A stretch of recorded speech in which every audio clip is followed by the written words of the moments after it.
BJP की सत्ता वाली राज्यों में बेटियां क्यों गायब हो रही हैं? कुछ ही समय पहले तक देश में बड़े जोर शोर से एक नारा लगाया जा रहा था, बेटी बचाओ बेटी पढ़ाओ। लेकिन आज जमीनी हकीकत यह है कि न बेटियां सुरक्षित हैं, न उन्हें सही मायनों में इंसाफ मिल रहा है और न ही व्यवस्था उन्हें बचाने में गंभीर दिखाई देती है। हर कुछ दिनों में कोई ना कोई ऐसा चेहरा सामने आ जाता है जो इस पूरे सिस्टम को बेनकाब कर देता है। कभी आसाराम, कभी राम रहीम, तो कभी कुलदीप सेंगर जैसा दरिंदा। आश्रम हो या सत्ता के गलियारे, औरत की इज्जत हर जगह रौंदी जा रही है और कानून अक्सर खामोश नजर आता है।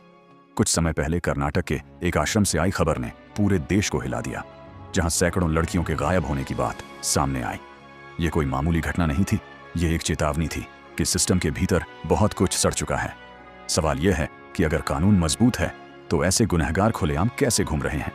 अगर सरकारें संवेदनशील हैं तो बेटियां इस तरह लापता क्यों हो रही हैं? उन्नाव रेप केस में सुप्रीम कोर्ट का हस्तक्षेप इस बात का साफ संकेत है कि अगर अदालत समय पर कदम न उठाए तो इंसाफ भी खतरे में पड़ जाता है। पीड़िता आज भी अपने पिता के लिए न्याय मांग रही है। यह सिर्फ एक लड़की की लड़ाई नहीं है, यह पूरे सिस्टम की नैतिक परीक्षा है। अब जरा सरकारी आंकड़ों पर नजर डालिए। नेशनल क्राइम रिकॉर्ड ब्यूरो के अनुसार बीजेपी शासित राज्यों में नाबालिग लड़कियों के अपहरण के मामलों में चिंताजनक बढ़ोतरी दर्ज की गई है। उत्तर प्रदेश, महाराष्ट्र और मध्य प्रदेश जैसे राज्यों में हजारों मामले सामने आए। इसके मुकाबले केरल, तमिलनाडु और पंजाब जैसे राज्यों में यह संख्या काफी कम रही। यह फर्क यूं ही नहीं है, यह सीधे तौर पर प्रशासन, पुलिसिंग और राजनीतिक इच्छा शक्ति पर सवाल खड़े करता है। तो सवाल सीधा है, अगर सब ठीक है तो आंकड़े इतने डरावने क्यों हैं?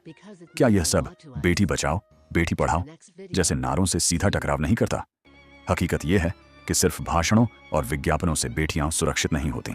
इसके लिए सख्त कानून, जवाबदेह पुलिस व्यवस्था और त्वरित न्याय जरूरी है। लेकिन जिम्मेदारी सिर्फ सरकार की नहीं है। इस्लाम ने बेटियों की हिफाजत को ईमान और गैरत का सवाल बताया है।